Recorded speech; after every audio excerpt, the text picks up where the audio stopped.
अस्सलामुअलैकुम वरहमतुल्लाहि वबरकातुहू। साथियों, इस हफ्ते हम 28 फरवरी को हिंदुस्तान भर में यौम कौमी साइंस मनाएंगे। इस वीडियो में आप जानेंगे यौम कौमी साइंस 28 फरवरी को ही क्यों मनाया जाता है, और हम इस वीडियो में जानेंगे सर सीवी रामन के हालात जिंदगी। साथियों, यौम साइंस दरअसल सर सीवी रामन के रोशनी का पुलिया रामन इफेक्ट दरियाफ्त करने की तारीख को मनाया जाता है। आइए हम सर सीवी रामन के हालात जिंदगी और यौम साइंस 28 फरवरी को मनाने के लिए वजूहात इस वीडियो में जानेंगे।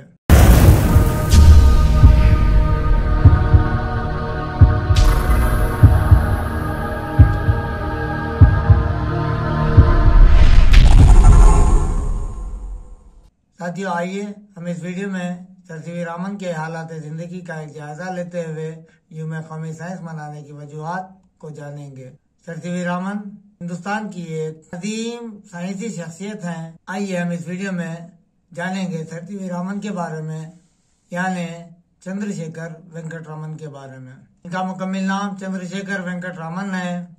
एक हिंदू ब्राह्मण खानदान में 7 नवंबर 1888 ईस्वी को तिरुचिरापल्ली मद्रास प्रेसिडेंसी, जो मौजूदा रियासत तमिलनाडु हिंदुस्तान में हुई, वो अपने वालिदैन चंद्रशेखर रामनाथन अय्यर और पार्वती अम्माल की दूसरी औलाद थे। इनके वालिद पेशे तदरीस से वाबस्ता थे। 1892 ईस्वी में इनके वालिद विशाखापट्टनम के college Mrs A.V. Narasimha Rao में तबियात के उस्ताद मुकर्रर हुए। रामन की तरबियत और तालीम भी यहीं पर हुई है।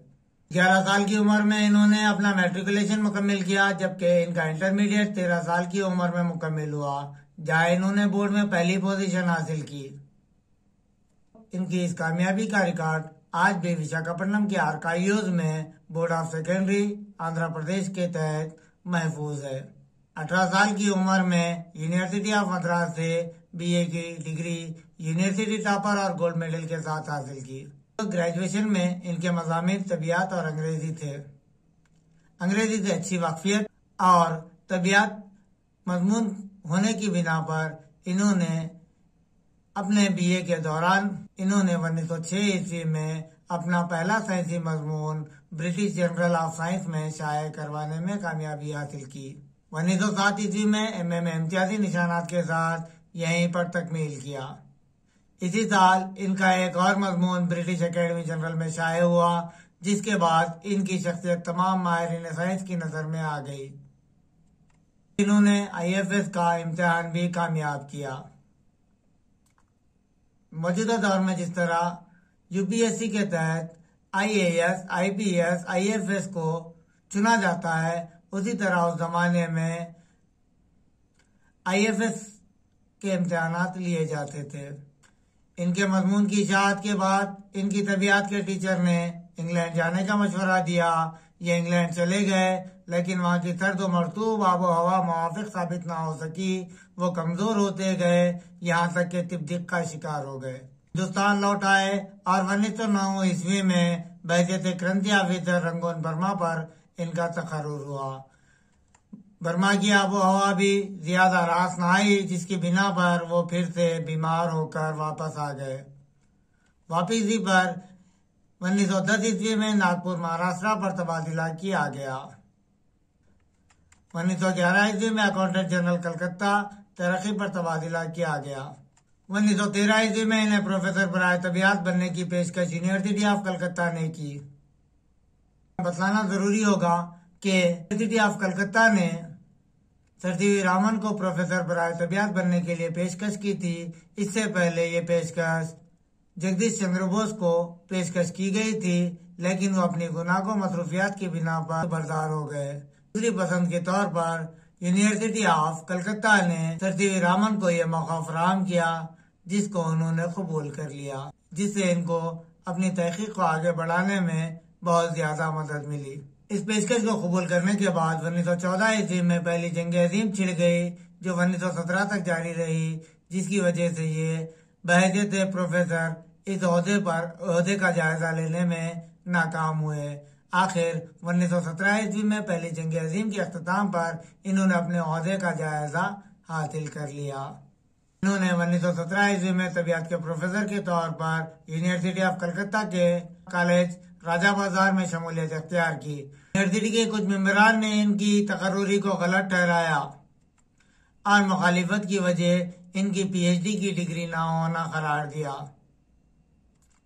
जिसके बाद इनकी इल्मी व तहकीकी काबिलियत को मद्देनजर रखते हुए यूनिवर्सिटी ऑफ कलकत्ता ने 1921 ईस्वी में इन्हें एजाजी डॉक्टरेट अता कर दी। इसी साल इन्होंने एक लेक्चर ऑक्सफोर्ड यूनिवर्सिटी में भी दिया और वहां साइंस और दीगर मज़ामीन के माहिरीन से मुलाकातें भी की। रॉयल सोसाइटी ऑफ साइंस के फेलोशिप हासिल करने में भी कामयाबी हासिल की। 1926 ईस्वी में इंडियन जर्नल ऑफ फिजिक्स की शुरुआत हुई और इसके पहले एडिटर बनाए गए।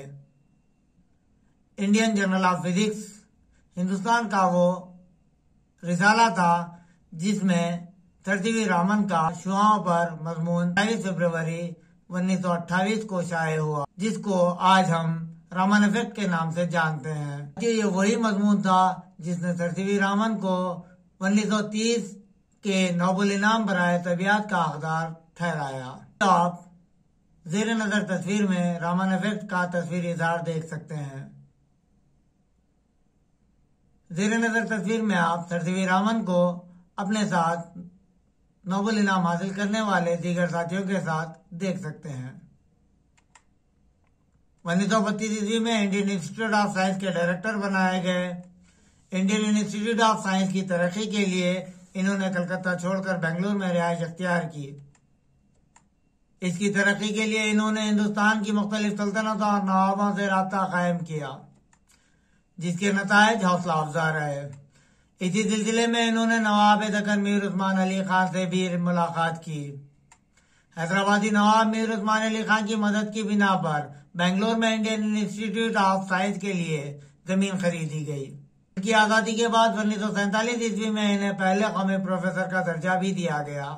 1948 में रामन तहकीकी मरकज का क़याम अमल में लाया गया, जिसके लिए ये तायात बहैसियत डायरेक्टर अपनी खिदमत अंजाम देते रहे हैं। 1954 ईस्वी में इनको भारत रत्न अवार्ड से नवाजा गया। आखिर ये अजीम शख्सियत 21 नवंबर 1970 को इस दुनिया से इंतकाल कर गई।